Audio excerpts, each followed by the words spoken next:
हाँ जी, नमस्कार सभी को। सर्वज्ञशाला के इस ऑनलाइन प्लेटफ़ॉर्म पर मैं अमित आप सभी का बहुत-बहुत स्वागत एवं अभिनंदन करता हूँ। जैसा कि हम चर्चा कर रहे थे भारतीय संविधान पर और भारतीय संविधान में हम देख रहे थे भारतीय संविधान का पार्ट 3 जो कि फंडामेंटल राइट्स से रिलेटेड आपका है और उसमें हम देख रहे थे 12 से 35 तक के सभी आर्टिकल्स को बहुत डिटेल में। पिछली क्लास में हमने आर्टिकल 17, 18 और 19 को बहुत अच्छे से देखा था और आर्टिकल 19 में एक बात थोड़ा-सा हालाँकि ये अंडरस्टूड है, फिर भी मैंने नहीं बताया था जैसा कि मुझे रियलाइज़ हुआ। तो आपका जो राइट है, आर्टिकल 19 में आपका जो 19 का पहला क्लॉज़ है, जानते होंगे।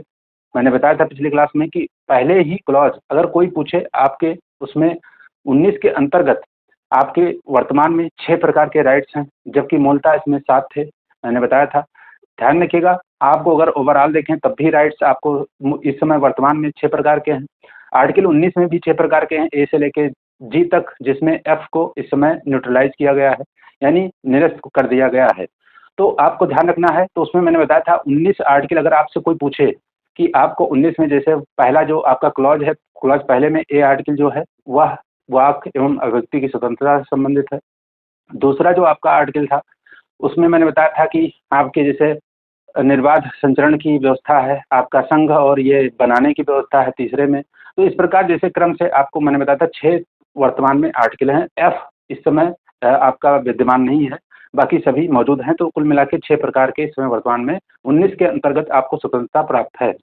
तो 19 में ही आपको एक अंडरस्टूड बात है, वो आपको याद रखना है। जैसे आपसे अगर क्वेश्चन पूछ लिया जाए कि प्रेस की स्वतंत्रता किस आर्टिकल से संबंधित है, तो आपको उसमें आर्टिकल 19 का जो पहला क्लॉज है और ए आर्टिकल है जिसमें वाक एवं अभिव्यक्ति की स्वतंत्रता यानी freedom of speech and expression है, उसी के अंतर्गत आपका प्रेस की स्वतंत्रता भी संबंधित है। तो प्रेस प्रेस का अगर पूछा जाए तो रिलेटेड वहीं से है। हालांकि कॉन्स्टिट्यूशन में ऐसा किसी बात का उल्लेख नहीं है, प्रेस से रिलेटेड कोई बात नहीं है, लेकिन प्रेस की स्वतंत्रता का अगर बात करें तो यह अंडरस्टूड है आर्टिकल आपका 19(1) की क्लॉज में, जिसमें आपका freedom of speech and expression की बात है। उसी में आपका यह आपका प्रेस की स्वतंत्रता से संबंधित प्रावधान भी उसी में मान लिया जाता है। क्लियरली लिखा नहीं है लेकिन मान लिया जाता है, तो मैंने बताया था। तो आज हम जो चर्चा करेंगे उसमें आर्टिकल 20 और 21 को बहुत डिटेल में देखेंगे, क्योंकि आर्टिकल 20-21 बहुत ही इंपॉर्टेंट है। 21 तो सबसे ज़्यादा इंपॉर्टेंट है, 20 भी इंपॉर्टेंट है।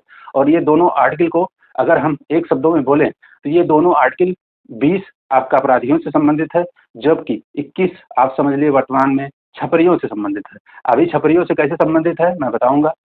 तो 20-21 को बहुत डिटेल से संबंध देखेंगे, सबसे रिलेटेड है, लेकिन छपरी लोग को कैसे इसमें रिलेट किया जाएगा वो आगे चर्चा में देखेंगे। क्लास में बने रहिए, पूरी क्लास देखिए तभी आप समझ पाएंगे बहुत डिटेल में। 21 में तो बहुत सारे केस हैं, उसको भी देखेंगे। तो 20-21 आर्टिकल को हम बिल्कुल डिटेल में देखेंगे। और चर्चा को प्रारंभ करने से पहले आप सबसे रिक्वेस्ट है, क्लास पूरी देखिए और क्लास को देखने के बाद अपना फीडबैक जरूर दीजिए। और अगर चैनल पे नए हैं तो सबसे पहले चैनल को सब्सक्राइब करके भी आगे बढ़ेंगे। तो अब चलिए हम बिल्कुल भी विलंब नहीं करेंगे और अब देखेंगे आज की क्लास को। और आज की क्लास में अगर देखें बात करें तो पहला आर्टिकल मैंने बताया कि 20 को देखेंगे। अब 20 आर्टिकल की अगर बात करें तो जैसा कि मैंने बताया 20 जो 20 आर्टिकल है यह आपका पूर्णतः जो किससे संबंधित है, भारतीय संविधान में या भारत में देखें तो यही एक खूबसूरती है कि इसमें अपराधियों को भी आपका अधिकार दिया गया है। किस प्रकार दिया गया है, एक एक इसका पार्ट देखेंगे तभी आप समझ पाएंगे कि किस प्रकार इसमें अपराधियों के संरक्षण से संबंधित बातें हैं। तो आर्टिकल 20 का जो मुख्य विषय है वह क्या है कि अपराधों के संबंध में क्या अपराधों के संबंध में दोष सिद्धि में संरक्षण, यानी अपराध के संबंध में अगर आप दोष सिद्धि हो गई है तो उससे कैसे आपको संरक्षण, यानी कुल मिलाकर आपका ध्यान रखिए यह अनुच्छेद जो है वह अपराधियों से संबंधित है। अब कैसे संबंधित है, इसमें 3 भाग आपके इसको अच्छे से ध्यान रखना है। 20 में के जो पहला भाग है उसको बोलते हैं भूतलक्षी कानून संरक्षण। अब यह क्या होता है अभी बताएंगे। इसको इंग्लिश में बोलेंगे एक एक्स पोस्ट फैक्टो लॉ आपका protection, x post facto law protection, Hindi में बोलेंगे भूतलक्षी कानून संरक्षण। अब यह क्या है आपको ध्यान रखना है, इसको एक्सप्लेन करेंगे तभी आप समझ पाएंगे। जैसे मान लीजिए मैं यहाँ लिखने की कोशिश कर रहा हूँ, मान लीजिए कि आपको वर्तमान में आपने कोई ऐसा अपराध किया है, अपराध किया, कोई अपराध किया, आप अपराधी हैं। लेकिन अपराधी हैं इसका मतलब ये थोड़ी ना है कि आपके राइट्स नहीं हैं, बिल्कुल हैं। तो आपको मान लीजिए आपने अपराध किया है और वर्तमान में कोई कानून है जिसमें उस अपराध का आपको 5 साल की सज़ा दी गई है। 5 साल की सज़ा दी गई है, आप उसकी सज़ा मिल चुकी है, आप जेल में उस सज़ा को काट रहे हैं, 5 साल की सज़ा। अब आगे वर्तमान की 2024 की बात कर रहे हैं, 2025 में सरकार क्या करती है, कानून में संशोधन करती है और संशोधन करके एक ऐसा इसमें प्रावधान कर देती है कि यही अपराध करने के लिए आपको सज़ा का प्रावधान मान लीजिए आजीवन कारावास है। यानी यही अगर अपराध आप करते हैं तो आपको आजीवन कारावास दिया जाएगा। तो क्या आप 5 साल की सज़ा काट रहे हैं तो इसको आजीवन कारावास में बदल दिया जाएगा? बिल्कुल नहीं, बिल्कुल नहीं, बिल्कुल नहीं। तो यह आपको ध्यान रखना है। तो आपका आर्टिकल का 21 जो पहला क्लॉज कहता है कि आपने जिस स्थिति में कानून की जो दशा है, उस स्थिति में जिसमें आपने किया है अपराध, उसी के अनुरूप आपको सज़ा का प्रावधान करता है, ना कि आपका भूतलक्षी यानी आपको मान लीजिए आप भविष्य में कोई कानून ऐसा लाके आपको दे दिया जाए सज़ा, तो वह आपका प्रावधान नहीं माना जाएगा। इसीलिए बोला जाता है इसको भूतलक्षी कानून संरक्षण। यानी कोई भी आपको कानून अगर बात करें तो आपको ऐसा नहीं है कि सज़ा आपको आज हुई है और आगे चल के कानून में बदलाव करके आपको सज़ा बढ़ा दी जाएगी। तो यह आपको ध्यान रखना है। यानी अगर एक लाइन में अगर बोलें तो यह है कि आपने जिस परिस्थिति में, जिस समय में अपराध किया है, उस समय में मौजूद कानून के जो प्रावधान हैं, वही आप पर लागू होंगे। यानी अगर भविष्य में कोई सरकार उसमें बदलाव करती है, तो वह आप पे लागू नहीं होंगे। तो आर्टिकल 21 का जो आपका पहला क्लॉज है, उसमें यह है भूतलक्षी कानून संरक्षण, x post facto law protection, इस बात को ध्यान रखना है। अब अगला जो 20 का दूसरा भाग है, 20 के दूसरे भाग में इसमें 3 भाग आपको याद रखने हैं, तीनों भाग बहुत महत्वपूर्ण हैं। दूसरा जो इसका प्रावधान है कि वह दोहरे दंड से बचाता है, यानी दोहरे दंड से संरक्षण देता है। इसको बोलेंगे डबल जियोपॉडी बोलते हैं, डबल जियोपॉडी। इसका मतलब ये हुआ कि आपने मान लीजिए कोई भी अपराध किया है, मान लीजिए किसी को मार डाला है, हत्या की है आपने। अगर आपने हत्या की है तो इसके लिए एक सजा के लिए एक प्रावधान, ध्यान रखिएगा। मान लीजिए आपने हत्या कर दी, किसी का मर्डर कर दिया है, तो इस हत्या का जो आपका दंड है, मान लीजिए वह आपका कारावास दिया गया, कारावास दिया गया है, कारावास दिया गया। अब कारावास आप निभा रहे हैं, लेकिन सरकार ऐसा नहीं है कि आपको इसमें आपका मान लीजिए मृत्यु दंड भी जोड़ दे, मृत्यु दंड भी जोड़ दे। तो इस तरीके से एक एक अपराध के एक ही दंड दिए जा सकते हैं, यानी एक अपराध एक दंड, एक अपराध एक दंड, यह बात है। यानी आपको ध्यान रखना है, जैसे मैंने बता दिया, अब हत्या के जुर्म में अगर आपको सजा मिलती है तो इसका नहीं है, उसमें 2-3 सजा आपको दे दी जाएगी। एक हत्या किया है आपने तो एक अपराध किया और एक अपराध के जुर्म में आपको एक आपका दंड दिया जाएगा। तो यानी दोहरे दंड से बचाता है, दोहरा दंड आपके ऊपर नहीं लागू हो, यह इससे रिलेटेड है। यह बात आपको ध्यान रखनी है, बहुत ही इंपॉर्टेंट है। तो उसके बाद में अब जो इसका तीसरा पार्ट है, आर्टिकल 20 का तीसरा पार्ट, वह भी बहुत इंपॉर्टेंट है। मैंने बताया कि तीनों भाग बहुत ही इंपॉर्टेंट है। अब तीसरे पार्ट में दूसरा आप समझ गए होंगे, एक जैसे अब इसमें कोई कंफ्यूज नहीं होगा। जैसे मान लीजिए आपने किसी की हत्या भी की है और किसी का मान लीजिए रेप ले लेते हैं, रेप भी किया है आपने, रेप भी किया है और हत्या भी की है, तो रेप का सजा अलग होगी, हत्या की सजा अलग होगी। ये अलग अलग व्यक्तियों की बात हो रही है। अलग अलग आपने अगर अपराध किया है, 2 अपराध किए हैं, 10 अपराध किए हैं, तो 10 अपराध के लिए 10 का सजा अलग होगी, वो अलग चीज़ है। लेकिन एक अपराध के लिए एक ही सजा होगी, 2 सजा एक अपराध के लिए नहीं होगी, यह बात ध्यान रखना है। फिर तीसरा भाग जो कि बहुत ही इंपॉर्टेंट है, तो इसमें क्या है कि स्वयं के विरुद्ध गवाही से संरक्षण। यह क्या हुआ, इसका मतलब शायद ही आप समझ पाते होंगे कभी। इन बातों को जो मैं बताना चाहूँगा उसको आप समझिएगा। ये ऊपरी सतही भाषा में आप अगर पढ़ते होंगे तो यह आपको समझ में नहीं आता होगा कि यह दोहरा दंड क्या है, या भूतलक्षी कानून संरक्षण क्या है, यह स्वयं के विरुद्ध गवाही से संरक्षण क्या है, इसका तात्पर्य क्या होगा। स्वयं के विरुद्ध गवाही से संरक्षण का अर्थ यह हुआ, कोई बाहुबली, मान लीजिए एग्जाम्पल लीजिए, कोई बाहुबली है, उसने किसी की हत्या कर दी। अब डर के मारे उसके गवाह नहीं बता रहे हैं कि हत्या इसने की है, तो यानी तो वह आपका सबूतों के अभाव में बरी हो जाएगा। तो लेकिन सरकार ऐसा नहीं करती है कि उसी अपराधी को यानी बाहुबली को क्या करे, जब उसके सामने कोई भी आपका जो मतलब आपका गवाह है, कोई भी अगर उसके सामने नहीं इकट्ठा होता है, यानी डर के मारे कोई गवाह देना नहीं चाहता और वह सबूतों के अभाव में बरी हो जाता है, तो सरकार ऐसा नहीं कर सकती कि उसी बाहुबली को गिरफ्तार कर ले और उसको उसी के विरुद्ध आपका गवाही ले। यह बात ध्यान रखना है, यानी स्वयं के विरुद्ध गवाही से संरक्षण है। सरकार यह नहीं करेगी कि आपका जो गवाह है वह सबूत अगर नहीं दे रहे हैं, गवाह कोई और अगर नहीं है, तो इसका मतलब यह नहीं कि अपराधी को ही क्या कर ले सरकार, अब उसको स्वयं के विरुद्ध उससे गवाही ली जाए।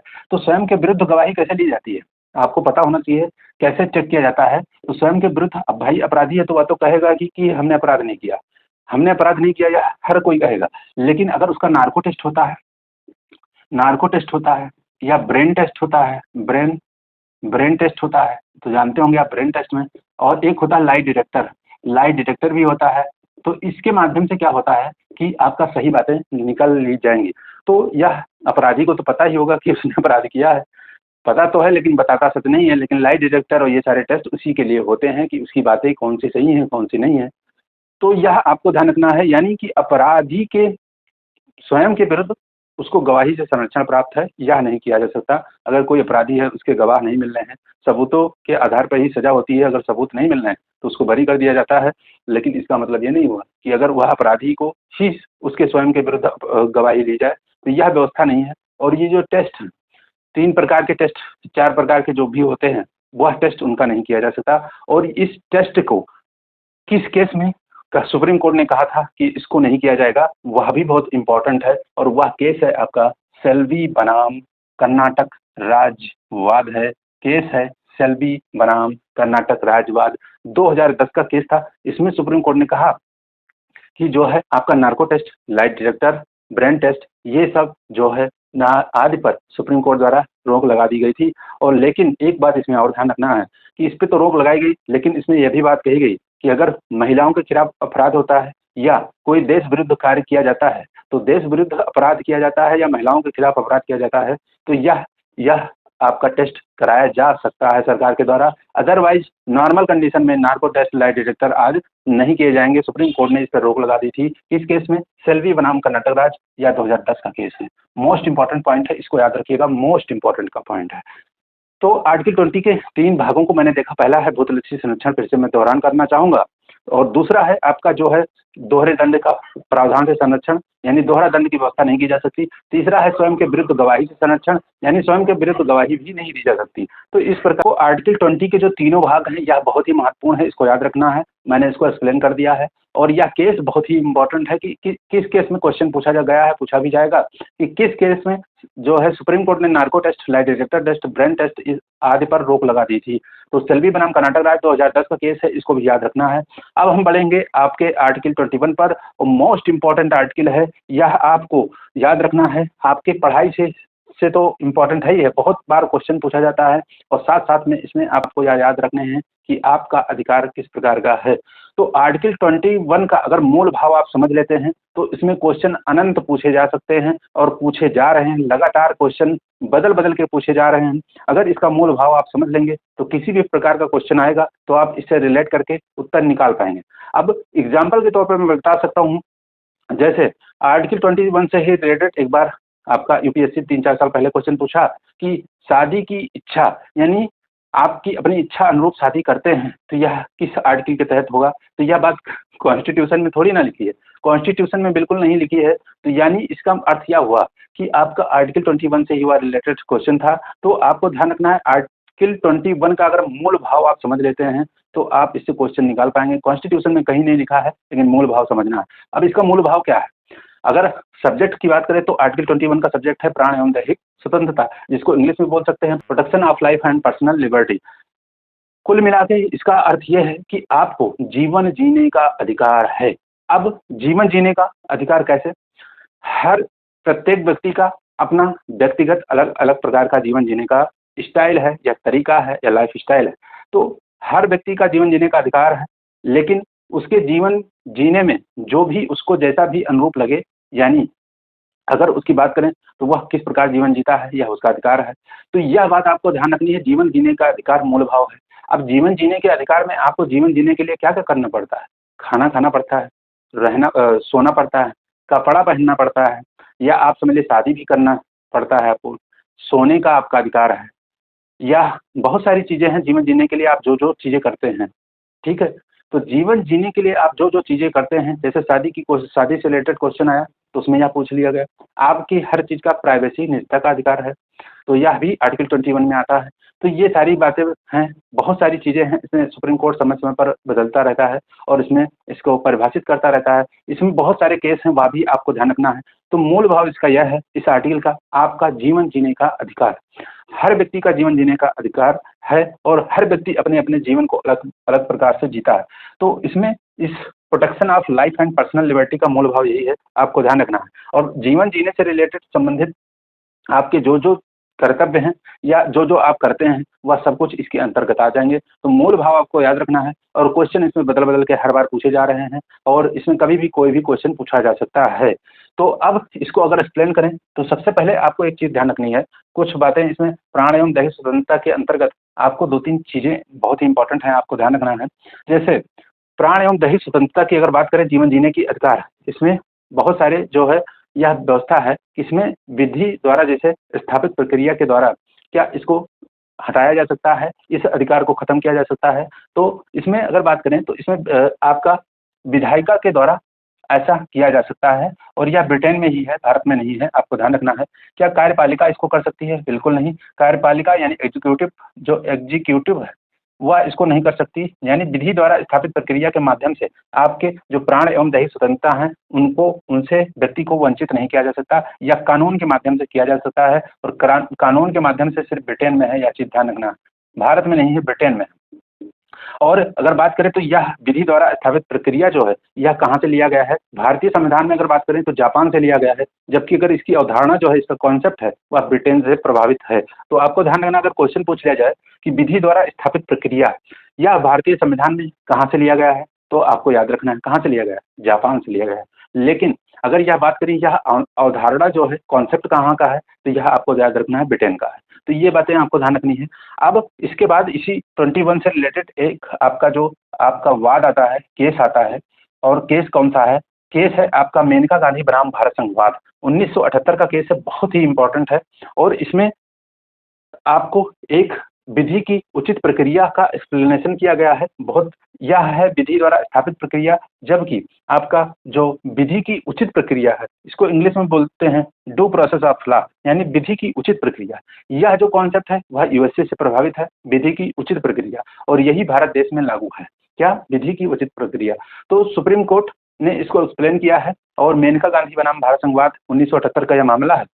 और इसमें बताया कि विधायिका हो चाहे कार्यपालिका हो, ये दोनों क्या आपको आर्टिकल 21 से वंचित नहीं कर सकते। चाहे वह आपकी विधायिका हो यानी संसद और चाहे एग्जीक्यूटिव पावर हो, दोनों ही आपको आर्टिकल 21 से वंचित नहीं कर सकते। इसको बोलते हैं विधि की उचित प्रक्रिया। विधि द्वारा स्थापित प्रक्रिया भारत देश में नहीं है, भारतीय संविधान में लागू नहीं होता है। यह आपका भारत में जो लागू है वह क्या है? विधि की उचित प्रक्रिया यानी ड्यू प्रोसेस ऑफ लॉ, और यह यूएसए से प्रभावित है, जबकि विधि द्वारा स्थापित प्रक्रिया जो आपका है वह ब्रिटेन की अवधारणा है और जापान से भारतीय संविधान में इसको शामिल किया गया है। तो इसमें क्या कहा गया कि जो विधि का उचित प्रक्रिया है, यह क्या है कि विधि जो है प्राकृतिक सिद्धांत का पालन करने वाला हो। इसमें सुप्रीम कोर्ट ने कहा है, ध्यान रखिएगा, विधि की उचित प्रक्रिया को एक्सप्लेन किया और साथ में सुप्रीम कोर्ट ने कहा कि जो कोई भी कानून है वह क्या हो? प्राकृतिक सिद्धांत का पालन करने वाला हो और साथ-साथ में क्या हो? उसमें अनुच्छेद 14 जो आपका समानता का अधिकार है और अनुच्छेद 19 जो आपका फ्रीडम ऑफ एक्सप्रेशन है, वह इसमें सम्यक होना चाहिए उससे, और तभी अनुच्छेद 1 से वंचित किया जा सकता है। तो इस प्रकार एक्सप्लेनेशन आया किसमें? 1978 में, इसमें मेनका गांधी बनाम भारत संघ वाद में यह सुप्रीम कोर्ट ने एक्सप्लेन किया है। अब एक चीज़ और ध्यान रखिएगा, मेनका सिंह बनाम भारत संघ, मेनका सिंह नहीं, गांधी याद रखिएगा। तो मेनका गांधी बनाम भारत संघ वाद में ही आपको एक चीज़ और ध्यान रखना है, उसमें सुप्रीम कोर्ट ने कहा कि आपका जो विदेश जाने का अधिकार है वह आर्टिकल 21 के तहत ही है। यानी आपका अगर विदेश जाना चाहते हैं, विदेश जाने का अधिकार जो है, राइट है, वह किसके अंतर्गत है? वह आपका 21 के तहत ही है और इसको मेनका गांधी वर्सेस भारत संघवाद जो 1978 का है, उसके तहत यह व्यवस्था की गई है। यह सुप्रीम कोर्ट ने कहा है, विदेश जाने का अधिकार आपका 21 के तहत ही है। विदेश जाने का जैसे मान लीजिए आपका मन कर रहा है या आपकी बॉडी की स्क्रिप्ट आ गया है बॉडी में और आप जाना चाहते हैं कहाँ पे, थाईलैंड जाना चाहते हैं मसाज करवाने, तो उसमें जो है सरकार आपको रोक नहीं सकती, आपका फंडामेंटल राइट है और 21 के तहत है। मैंने बताया था भारत देश के भीतर आपका भ्रमण या आपका जो है निर्बाध संचरण की व्यवस्था जो है आर्टिकल 19 के तहत प्रावधान है, जबकि विदेश जाने का अधिकार जो है 21 के तहत है। यह सुप्रीम कोर्ट ने एक्सप्लेन किया किसमें, 1978 में, इस केस में। तो इसको याद रखना है, विदेश जाने का अधिकार। अगर बात करें तो 21 के अंतर्गत विदेश जाने का अधिकार मेनका गांधी बनाम भारत संघ बाद में एक्सप्लेन किया गया। और एक केस और याद रखना है, Satwant Singh versus assistant commissioner passport, बाद में भी असिस्टेंट कमिश्नर पासपोर्ट का केस था। और यह इसमें भी बताया कि जो आपका विदेश जाने का अधिकार है वह आपका 21 के तहत ही है। तो अगर आपको थाईलैंड जाना है मसाज कराने तो सरकार बिल्कुल नहीं रोक सकती, या आपको कहीं और भी जाना हो, मान लो कनाडा जाना है, कनाडा भी अगर आपको जाना है तो सरकार आपको रोक नहीं सकती। विदेश भ्रमण का आपका अधिकार है, फंडामेंटल राइट है। तो इसको याद रखना है। उसके बाद अगर बात करें 21 बहुत बड़ा है, बहुत बड़ा कॉन्सेप्ट है और इसके अंतर्गत बहुत सारे प्रावधान हैं, बार बार कई केस आएंगे, उसको याद रखने हैं आपको। एक केस आपको 1978 का आपको ध्यान रखना है, जिसमें 1978 का केस है। केस का नाम क्या है, मैं यहाँ लिख रहा हूँ, बेगम हुस्न आरा। नाम बहुत अच्छा है, बेगम हुस्न आरा वर्सेस आपका जो बिहार राज्य। इसके अंतर्गत सुप्रीम कोर्ट ने कहा कि आपका जो शीघ्रता से सुनवाई, यानी आपका त्वरित जो सुनवाई होनी चाहिए, वह भी त्वरित सुनवाई का अधिकार जो है, त्वरित सुनवाई का अधिकार जो है वह भी आपके किसके अंतर्गत है, आर्टिकल 21 के तहत है। बेगम हुस्न आरा वर्सेस बिहार राज्य केस में भी यह जो है कोर्ट ने कहा था। तो इसको भी याद रखना है आपको। तो विदेश जाने का अधिकार आपका 21 के तहत, जबकि भारत में अबाध संचरण की व्यवस्था जो है 19 करता है। यह आपको भूलना नहीं है, बिल्कुल इम्पोर्टेंट है, याद रखना। तो जैसा मैंने कहा कि 21 की मूल भाव को आपको या मूल अवधारणा को अगर आप समझ गए तो क्वेश्चन इसमें बहुत तरीके के पूछे जाते हैं और पूछे जा रहे हैं, बदल बदल के पूछे जा सकते हैं। तो आपको याद रखना है, इसका मूल भाव याद रखना है बस।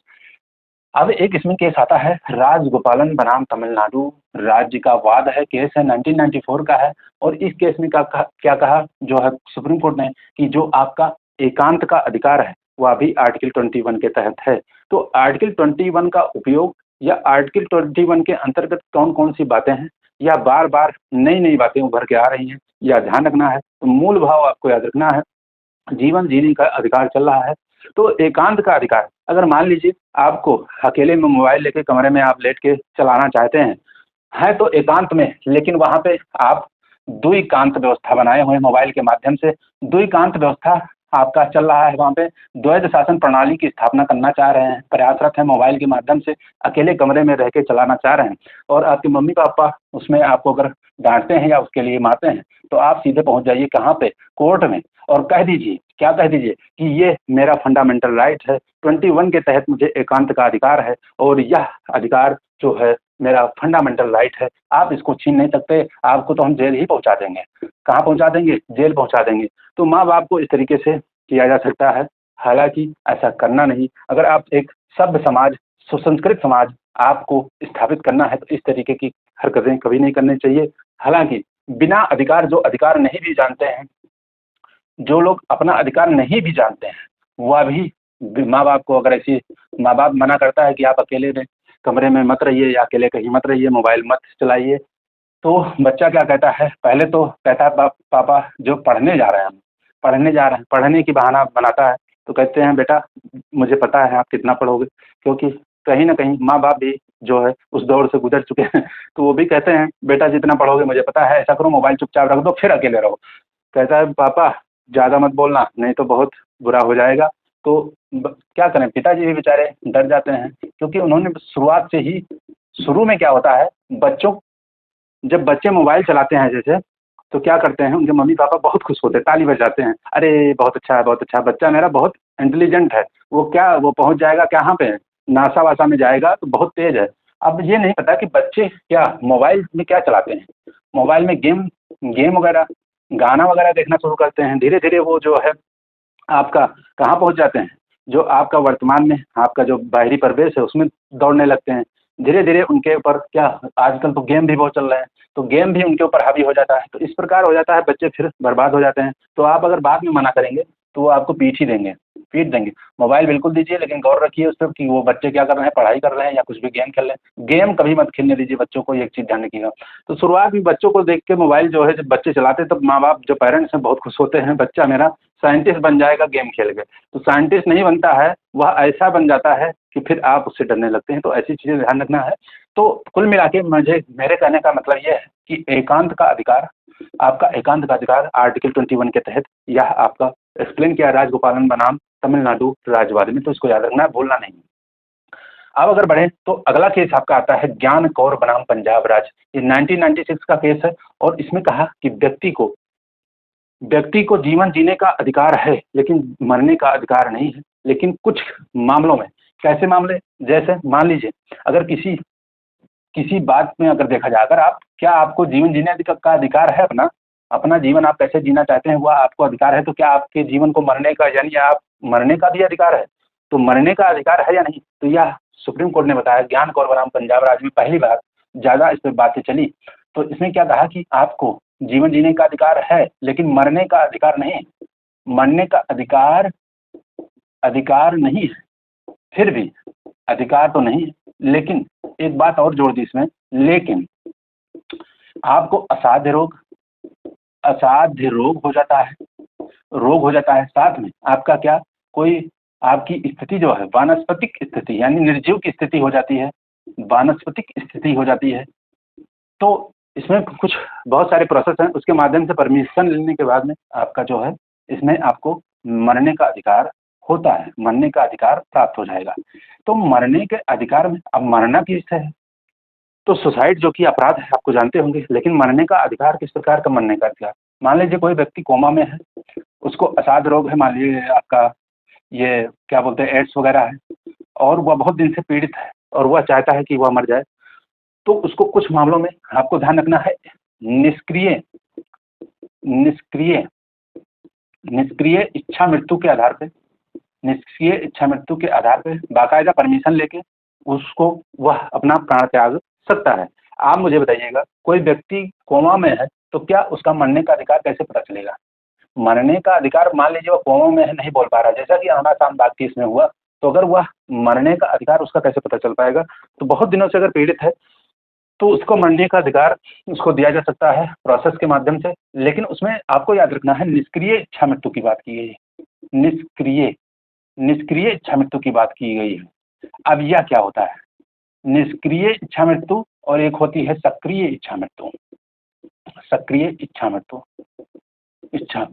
बहुत सारे देश जैसे आपका नीदरलैंड, बेल्जियम आदि देशों में ये मरने का अधिकार बाकायदा आपका जो है राइट दिया गया है, लेकिन भारत देश में निष्क्रिय इच्छा मृत्यु की बात है। और निष्क्रिय इच्छा मृत्यु और सक्रिय इच्छा मृत्यु दो प्रकार की मृत्यु होती हैं, यानी इसको बोलते हैं एक्टिव यूथेनेसिया बोलते हैं, और इसको बोलते हैं पैसिव एथेनेसिया, यानी हिंदी में बोलेंगे निष्क्रिय इच्छा मृत्यु और इसको बोलेंगे हिंदी में सक्रिय इच्छा मृत्यु। ये उल्टा होगा, ध्यान रखिएगा, एक्टिव सक्रिय और पैसिव निष्क्रिय। तो एक्टिव इथेनेसिया और आपका होता है पैसिव इथेनेसिया, जिसको बोलेंगे आपका सक्रिय इच्छा मृत्यु और निष्क्रिय इच्छा मृत्यु। तो भारत में निष्क्रिय यानी पैसिव इच्छा मृत्यु की बात है। अब एक्टिव में क्या होता है आपको ध्यान रखना है, मान लीजिए आप असाध्य रोग से पीड़ित हैं या कोमा में है या किसी ऐसी दशा में है जो इलाज है, आपको मरना है निश्चित है, लेकिन आपके प्राण नहीं निकल रहे हैं, तो बाकायदा आप प्रोसेस के माध्यम से, आपको परमिशन के माध्यम से आपको दिया जा सकता है। तो इसमें निष्क्रिय में क्या किया जाता है, एक्टिव में पहले देख लेते हैं। एक्टिव इच्छा मृत्यु के माध्यम से क्या किया जाता है, अगर यह दशा आपकी है तो उस दशा में क्या किया जाता है, आपके अंदर या तो आपको जहर दे दिया जाएगा, यानी कोई प्रयोग किया जाएगा, कोई प्रोसेस किया जाएगा जिसके माध्यम से आपकी मृत्यु हो जाएगी। यानी एक्टिव में डायरेक्ट आपको ध्यान रखना है, डायरेक्ट कोई मान लीजिए इंजेक्शन लगा दिया जाएगा, कोई इंजेक्शन लगा दिया गया, कोई जहर का, आपकी मृत्यु हो गई। अब पैसिव की बात करें अगर, तो पैसिव में कुछ नहीं किया जाता, मतलब कुछ नहीं किया जाता, मतलब कुछ नहीं किया जाता। एक्टिव में तो कोई प्रोसेस अपनाया जाएगा, जबकि पैसिव में कुछ नहीं किया जाएगा। कुछ नहीं का मतलब आप बीमारी से पीड़ित हैं, आपकी दवा बंद हो जाएगी, यानी आपको, आपके लिए कुछ नहीं किया जाएगा। बीमारी पीड़ित हैं, आपके लिए दवा नहीं होगी। मान लीजिए आप वेंटिलेटर पे हैं, वेंटिलेटर हटा दिया जाएगा।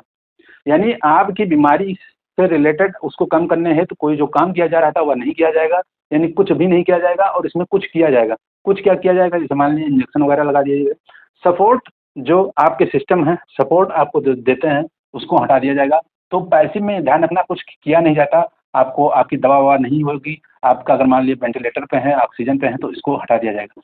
तो इस प्रकार आपका जो है मृत्यु की त्याग आप कर सकते हैं। भारत देश में एक्टिव जो यूथनेसिया है, इसका जो है मान्यता नहीं दी गई है, इसको अप्रूवल नहीं प्राप्त है, लेकिन बहुत सारे देशों में ऐसी व्यवस्था प्राप्त है, नीदरलैंड, बेल्जियम आदि देशों में। तो इसको ध्यान रखना, एक्टिव और पैसिव ये दोनों यूथनेसिया, यानी इसको हिंदी में यूथनेसिया को बोलते हैं इच्छा मृत्यु, निष्क्रिय इच्छा मृत्यु और सक्रिय इच्छा मृत्यु। तो अब ज्ञान कौर पे आते हैं। ज्ञान कौर पंजाब राज्यवाद में इसमें कहा कि आपका जीवन जीने के अधिकार में मरने का अधिकार शामिल नहीं है, तो इसमें मरने का अधिकार नहीं दिया गया। ध्यान देखिएगा, ज्ञान कौर बनाम पंजाब राज्यवाद में बिल्कुल भी अधिकार नहीं दिया गया था। थोड़ा सा इसमें मिस्टेक है, आपको ध्यान रखना, बिल्कुल भी अधिकार, मरने का अधिकार बिल्कुल नहीं बताया उसने। और अगर बात करें फिर अगला जो केस आता है, उसमें आंशिक रूप से अरुणा शाहनवाग मैंने यहाँ पे जिक्र किया। तो अरुणा शाहनवाग वाद में इसमें थोड़ा सा आपको ध्यान रखना है। इसमें तो बिल्कुल मना कर दिया गया था कि मरने का अधिकार शामिल नहीं है, लेकिन इसमें भी कहा गया कि मरने का अधिकार नहीं है। लेकिन इसमें क्या कहा गया, मैंने बताया कंडीशन कि आपको अगर ऐसी स्थिति है तो एक प्रोसेस के द्वारा आपको मृत्यु, इच्छा मृत्यु का परमिशन दिया जा सकता है। यानी मरने का अधिकार आपका जीवन जीने के अधिकार में नहीं है, लेकिन आंशिक रूप से स्वीकारा गया, क्योंकि इसमें कहा गया, कंडीशन लगा दिया गया कि जो है अगर ऐसी स्थिति है तो आपको मरने का अधिकार दिया जा सकता है। तो यह आप दोनों केस एक दूसरे से बिल्कुल संबंधित हैं, तो इनको ध्यान रखना है। और उसके बाद में आपका एक केस और आता है 2018 में, इसमें बहुत डिस्कशन चला। असल में अरुणा शाहनवाग केस बहुत चर्चित केस है। अरुणा शाहनवाग जो कि 42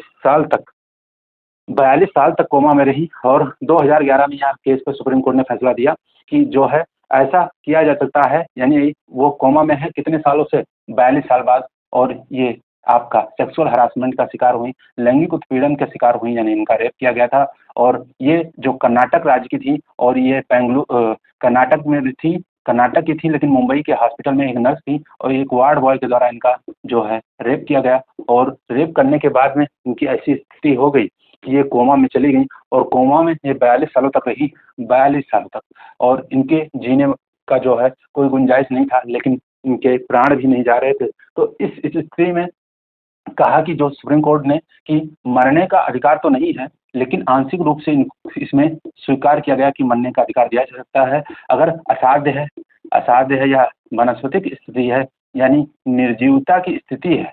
तो इस केस में आपको ध्यान रखना है, मरने का अधिकार आंशिक रूप से स्वीकार किया गया था, जबकि ज्ञान कौर बनाम पंजाब राज्य में इसमें बिल्कुल मना कर दिया गया था, व्यक्ति को मरने का अधिकार नहीं है। अब जो 2018 का केस आया, इसमें कॉमन कॉज, इस केस को भी याद रख लीजिए, कॉमन कॉज बनाम भारत संघवाद, इसमें 2018 का केस है, और इसमें कहा कि सम्मान के साथ मरने का अधिकार है। और मैंने बताया कि जो है अरुणा शाहनवाग में अस्थायी रूप से वनस्पतिक अवस्था में रहने वाले को आपको अनुच्छेद 226 के तहत वह हाई कोर्ट से क्या कर सकता है, परमिशन ले सकता है। और मैंने बताया भारत देश में सक्रिय इच्छा मृत्यु की बात बिल्कुल भी नहीं है, बस निष्क्रिय है। वो निष्क्रिय में भी बहुत सारे आपके प्रोसेस हैं और बहुत ही सरल व्यवस्था नहीं है, तो इसको भी ध्यान रखना। तो अरुणा शाहनवाग के इसमें कहा गया कि जो है निष्क्रिय इच्छा मृत्यु के लिए आवेदन कर सकता है अनुच्छेद 226 के तहत, और इसमें यह व्यवस्था है कि आंशिक अगर असाध्य रोग है तभी ऐसा किया जा सकता है।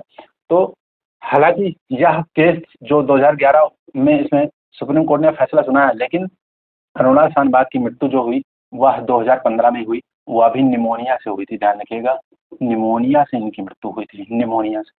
तो इसको भी आपको याद रखना है।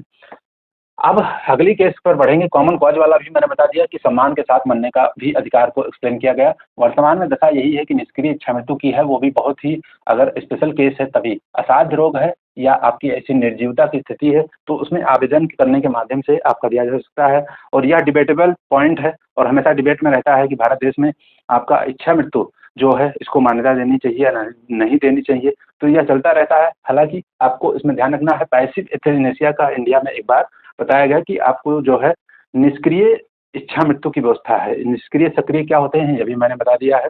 अब अगला जो केस पढ़ेंगे वह है MC मेहता बनाम भारत संघवाद। MC मेहता बनाम भारत संघवाद, इसमें क्या कहा गया कि जो व्यक्ति है, व्यक्ति को शुद्ध पर्यावरण प्राप्त करने का अधिकार है, यानी इसका फंडामेंटल राइट है। और यह बात अनुच्छेद 21 के तहत ही है। आपको अच्छे से याद रखना है कि अनुच्छेद 21 के तहत व्यक्ति को, हर व्यक्ति को शुद्ध पर्यावरण प्राप्त करने का अधिकार है। MC मेहता बनाम भारत संघवाद में यह बात कही सुप्रीम कोर्ट ने। और इसी के तहत क्या किया गया कि BS3, BS किसको बोलते हैं, भारत स्टेज, भारत स्टेज या गाड़ियों के मानक होते हैं, उनके पॉल्यूशन के आधार पर यह व्यवस्था लागू होती है। तो वर्तमान में जैसा कि BS6 वाहन चल रहे हैं, BS6, तो BS3 वाहनों को बैन कर दिया गया।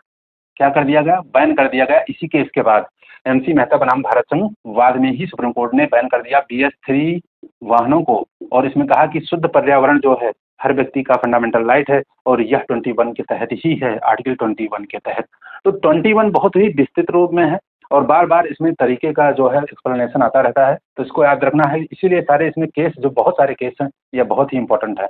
अगला फिर जो केस आता है पुट्टास्वामी बनाम भारत संघवाद, 2017 का मामला है, बहुत इंपॉर्टेंट है। जब आपके आधार कार्ड पर विवाद चल रहा था, आधार कार्ड पर, क्योंकि जानते होंगे हर चीज को आधार कार्ड से जोड़ा जा रहा था, और आधार कार्ड के माध्यम से आपका निजता पर आपके प्रभाव पड़ रहा था, निजता पर प्रभाव पड़ रहा था। तो इस केस में क्या कहा कि आधार कार्ड पर सुनवाई करते समय पुट्टास्वामी बनाम भारत संघ, KS पुट्टा नाम था, KS पुट्टास्वामी वाद, इम्पोर्टेंट है, बहुत ही इम्पोर्टेंट है। और इसमें आपको याद रखना है, बस इतना याद रखना है कि आधार कार्ड पर यह वाद था, आधार कार्ड पर। और इसमें कहा कि जो आपका निजता का अधिकार है, यानी प्राइवेसी का अधिकार है, आप फोन में लगा रहे हैं, फोन के अंदर बहुत सारी सामग्रियां हैं, हो सकता है उसमें चैट हो सकता है और कुछ हो सकता है उसमें आप UPI वगैरह भी रखे हों, बहुत सारा पैसा हो, तो उसमें निजता का या आपका प्राइवेसी है, उसका हनन आपके पिताजी भी नहीं कर सकते, और दोस्त यार की तो बात ही मत करिए।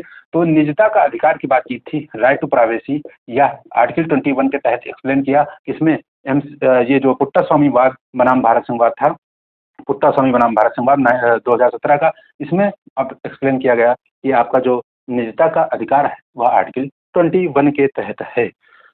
तो इतनी बातें हो गई। एक इसमें और केस मैं बता देना चाहता हूँ अपनी तरफ से।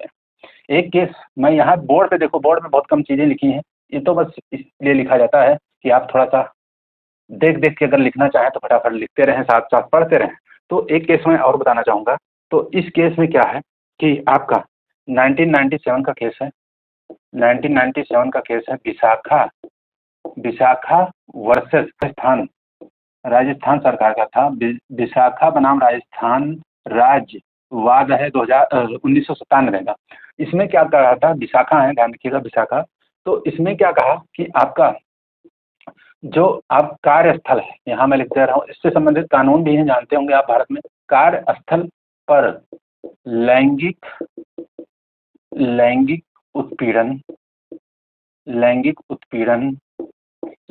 उत्पीड़न या आपका जो है लैंगिक सुरक्षा भी बोल सकते हैं ना, लैंगिक उत्पीड़न से सुरक्षा का अधिकार जो है, लैंगिक उत्पीड़न से सुरक्षा का अधिकार क्या है, 21 के तहत ही है।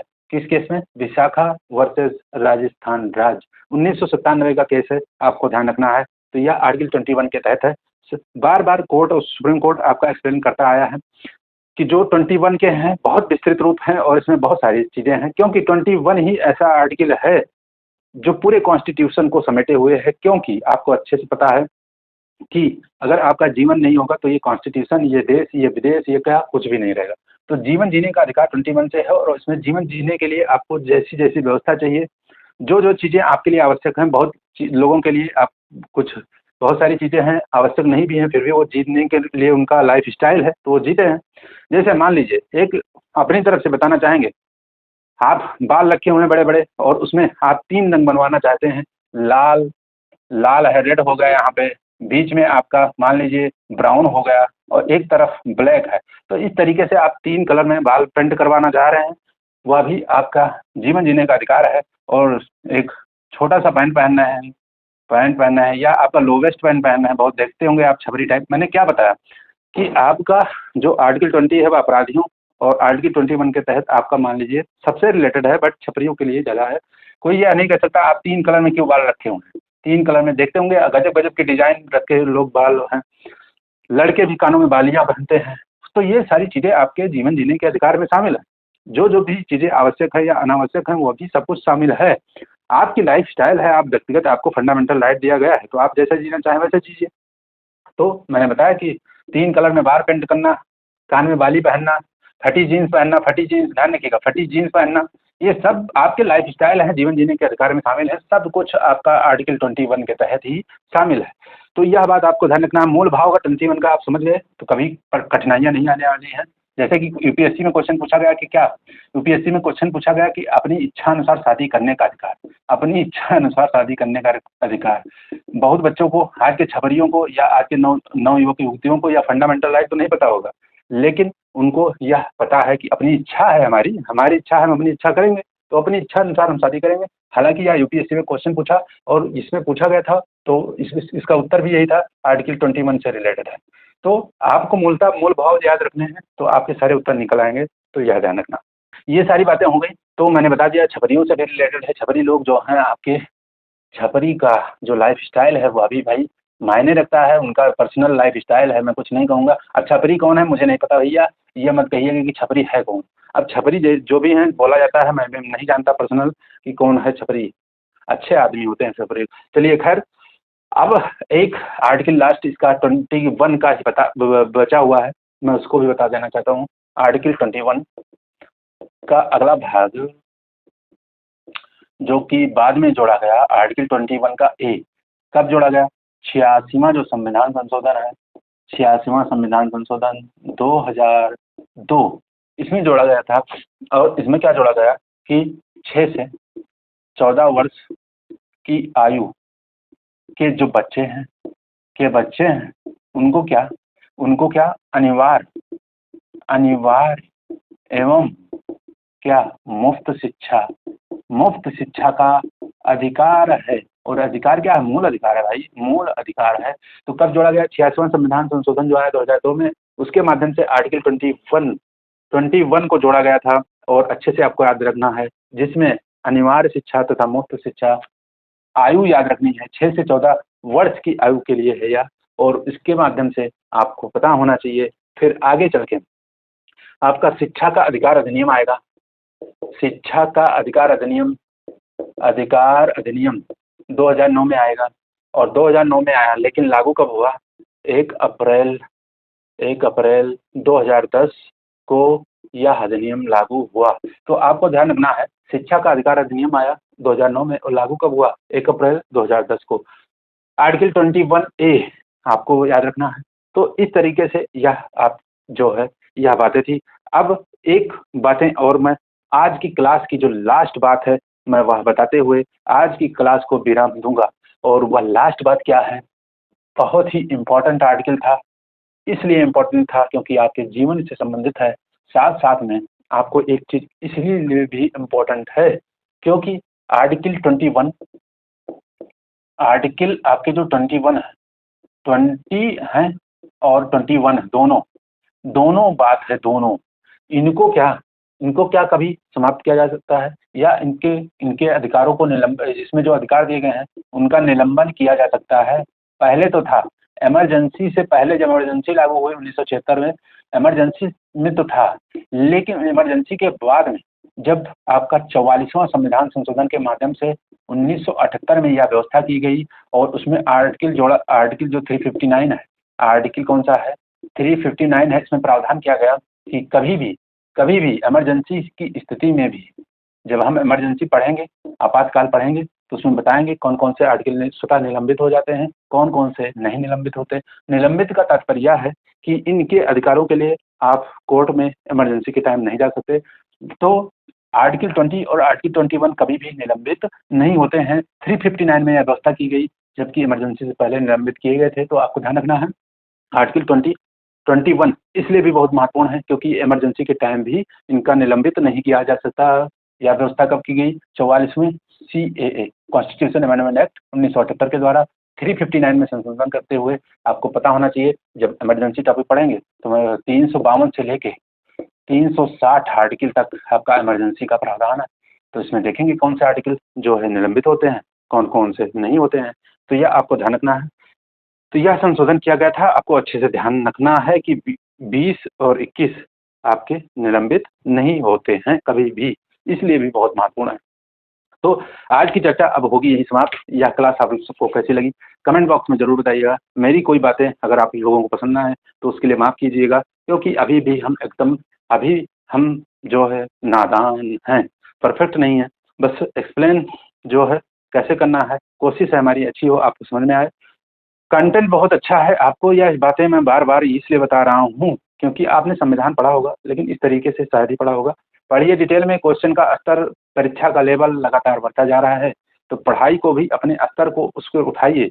ये नहीं आप 4 घंटे में इंडियन पॉलिटी खत्म कर ले रहे हैं, तो ऐसी पढ़ाई का कोई फ़ायदा नहीं है, उससे वनडे एग्ज़ाम भी निकलने वाला नहीं है। पढ़िए बिल्कुल डिटेल में, अच्छे से पढ़िए ताकि वह आपके आजीवन काम आए, पेपर में काम आए, साथ-साथ में जीवन में काम आए। तो एकांत का अधिकार है हर बच्चों को, लेकिन बाप, पिताजी उनको नियंत्रण रखना चाहिए, तो यह बात ध्यान रखनी है। एकांत का अधिकार, आपकी अपनी इच्छानुसार शादी का अधिकार, आपकी निजता का अधिकार, प्राइवेसी का भी अधिकार है।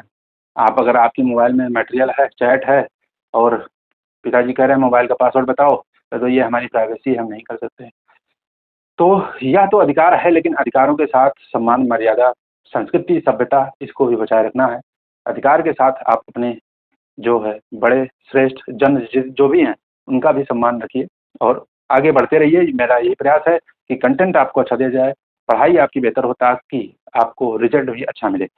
तो अब हम मिलेंगे अपनी नेक्स्ट क्लास में, और जैसा भी आपको लगा हो कमेंट बॉक्स में ज़रूर बताइएगा, फीडबैक अपना ज़रूर दीजिएगा।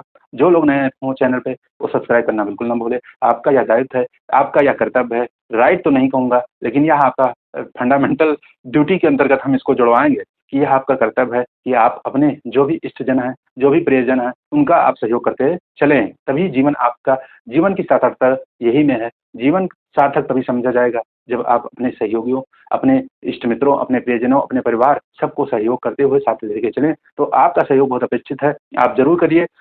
अपने भाई का सहयोग करते चलिए और अपने इस क्लास का आपको अच्छे से लाभ उठाना है।